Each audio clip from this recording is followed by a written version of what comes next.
मंडळी, जर मला कुणी माझं पूर्ण नाव विचारलं तर त्यावेळी मी माझंच पूर्ण नाव सांगणार. जर मी माझं नाव न सांगता माझ्या गावाचं नाव सांगितलं तर लोक अर्थात मला येड्यात काढतील. कारण विचारलंय काय आणि उत्तर देतीये काय असं लोक म्हणतील. बघा, सेम हे असंच काहीसं पंतप्रधान मोदी आणि आपल्या देशाच्या परराष्ट्र मंत्रालयासोबत नॉर्वेमध्ये झालंय.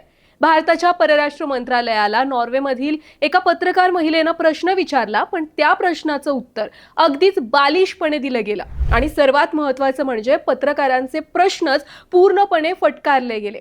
या सगळ्यामुळे झालं काय तर पंतप्रधान मोदींवर प्रचंड टीका केली गेली. त्यामुळे नॉर्वेमध्ये पंतप्रधान मोदी आणि भारताच्या परराष्ट्र मंत्रालयाला एका महिला पत्रकाराने कसं घेरलं आणि नेमकं त्यावेळी काय झालं होतं हेच या व्हिडिओत पाहायचंय. नमस्कार. बघा, पंतप्रधान मोदींनी संयुक्त अरब अमिराती म्हणजे UAE, नेदरलँड, स्वीडन, नॉर्वे आणि इटली या देशांचा आत्ता दौरा केला.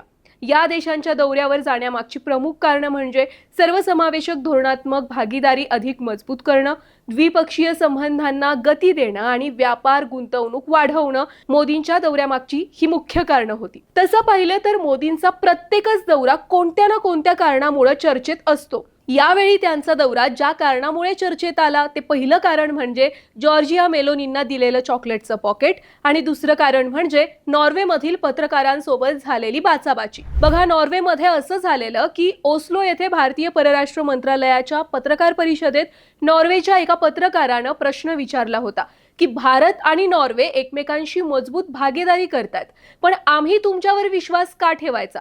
तुमच्या देशातील मानवी हक्कांचं उल्लंघन तुम्ही थांबवाल असं वचन तुम्ही आम्हाला द्याल का? आणि तुमचे पंतप्रधान कठीण प्रश्नांची उत्तरं देण्यास कधी सुरुवात करतील? आता पत्रकार महिलेच्या प्रश्नावर परराष्ट्र मंत्रालयाचे प्रवक्ते रणधीर जयस्वाल असं म्हणाले की आम्ही तुमचा प्रश्न ऐकलाय आणि त्याचं उत्तर देऊ. आता इथं असं वाटलं होतं की हा विषय इथंच मिटेल, पण त्या पत्रकार महिलेनं हा प्रश्न लावून धरला. ती म्हणाली, मला याचं उत्तर लगेच हवं आहे. यावर पुन्हा भारताच्या परराष्ट्र मंत्रालयाच्या सचिवांनी असं सांगितलं की भारत ही अतिशय प्राचीन आणि सुमारे 5000 वर्षांची संस्कृती आहे. आम्ही शून्याचा शोध लावला, आम्ही योगाचा शोध लावला. आता याच वेळी ती पत्रकार महिला म्हणाली की मी ज्या प्रश्नाचं उत्तर विचारते त्या प्रश्नाचं उत्तर द्या, बाकीचा भापड पसारा सांगू नका. म्हणजे अर्थात ती तिच्या भाषेत बोलली. आता खरं तर यावेळी पत्रकार महिला चुकीची नव्हती, पण तरीही तिलाच टार्गेट केलं गेलं, तिलाच संयम ठेवायला सांगितलं. अखेर ती महिला भर पत्रकार परिषदेतून बाहेर गेली. बघा, इथपर्यंत प्रकरण थोडं नॉर्मल वाटत होतं, पण यानंतर जेव्हा त्या महिला पत्रकाराने स्वतःच्या एक्स अकाउंटवरून एक पोस्ट केली तेव्हा वातावरण जरा जास्त तापलं. बघा, ज्या पत्रकाराने प्रश्न विचारलेला ती होती हेले लेंग. हिनं एक व्हिडिओ पोस्ट केला, त्यामध्ये ती पंतप्रधान मोदींना प्रश्न विचारत होती, पण मोदी तिला उत्तर न देता पुढे निघून गेले. हाच व्हिडिओ हेलेनं पोस्ट केला आणि असं लिहिलं की भारताचे पंतप्रधान मोदी यांनी माझ्या प्रश्नाचं उत्तर दिलं नाही, मला त्याची अपेक्षाही नव्हती. वर्ल्ड प्रेस फ्रीडम इंडेक्समध्ये नॉर्वे पहिल्या स्थानावर आहे तर भारत 157व्या स्थानावर आहे. आता हेले यांच्या या पोस्ट नंतर त्यांचं मेटा अकाउंट थेट सस्पेंड केलं गेलं. पण मंडळी, या सगळ्या घडलेल्या प्रकारावरून पंतप्रधान मोदींवर पत्रकारांना न सामोरे जाणारा पंतप्रधान ही जी आधीपासूनच छाप पडलेली होती ती आता आणखी जास्त ठळक झाली आहे. बघा, पंतप्रधान मोदी यांच्यावर भारतातही प्रत्येक वेळी हीच टीका केली जाते की ते पत्रकार परिषद कधीच आयोजित करत नाहीत, पत्रकारांच्या प्रश्नांची उत्तरं देत नाहीत आणि आता तर थेट जागतिक स्तरावर देखील मोदींवर हीच टीका होतीये. पण खरंच नेमकं पंतप्रधानांचं पत्रकारांसोबत काय वाकडंय? म्हणजे एका बाजूला मोदी ठरलेल्या TV चॅनल्सला मुलाखत देतात, त्यांच्या न्यूज अँकर सोबत बोलतात, पण मग इतर पत्रकारांसोबत बोलायला, त्यांच्या प्रश्नांची उत्तरं द्यायला मोदी का घाबरतात? हा प्रश्न माझा नाहीये तर देशातल्या जनतेचा आहे.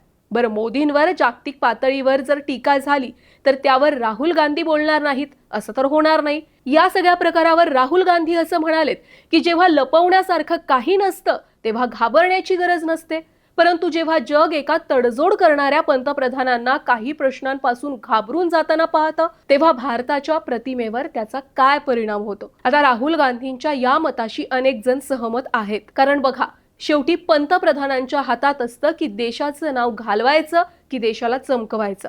आता मोदी यांनी नॉर्वेमध्ये तिथल्या पत्रकार महिलेच्या प्रश्नाला इग्नोर करणं आणि भारताच्या परराष्ट्र मंत्र्यांनी पत्रकार महिलेला उडवाउडवीची उत्तरं देणं हे सतसत विवेकबुद्धीने विचार करणाऱ्या लोकांना चुकीचंच वाटणार आहे.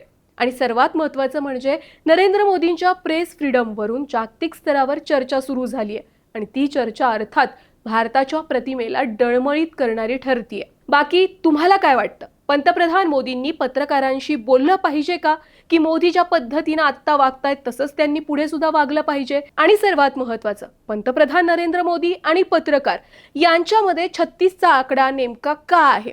तुमच्या प्रतिक्रिया कमेंटमध्ये आम्हाला नक्की सांगा. आणि हो, व्हिडिओ आवडला असेल तर जास्तीत जास्त लोकांपर्यंत तो शेअर करा.